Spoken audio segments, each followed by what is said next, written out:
मन अति सुंदर के आने वाले एपिसोड में आप देखेंगे राधिका जहां परिवार को एक करने की पूरी कोशिश कर रही है, लेकिन हर बार सुजाता और कविता घर में नया तमाशा खड़ा कर देती हैं। और कविता ने तो इस बार हद ही कर दी। कविता घर के हिस्से करवाने के बाद अब सुजाता के परिवार के सारे रिश्ते नाते भी खत्म करना चाहती है, ताकि सुजाता के परिवार का कोई भी सदस्य उससे बात ना कर सके।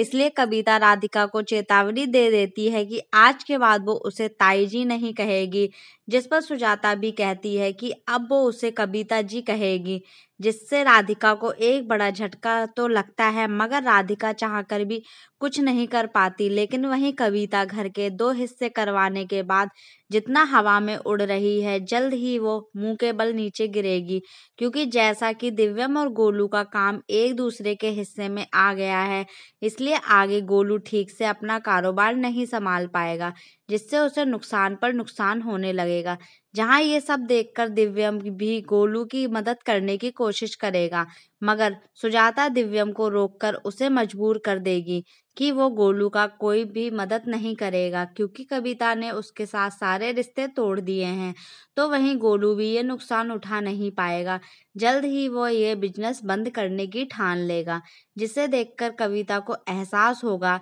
कि घर के 2 हिस्से करवाकर उसने कितनी बड़ी गलती की है, क्योंकि अगर ऐसा ही चलता रहा तो वह एक दिन सड़क पर आ जाएंगे। इसलिए आगे कविता के सामने राधिका से माफी मांगकर उससे मदद लेने के सिवा और कोई रास्ता नहीं बचेगा, जिससे कि सारा परिवार एकजुट होकर रहने लगेगा।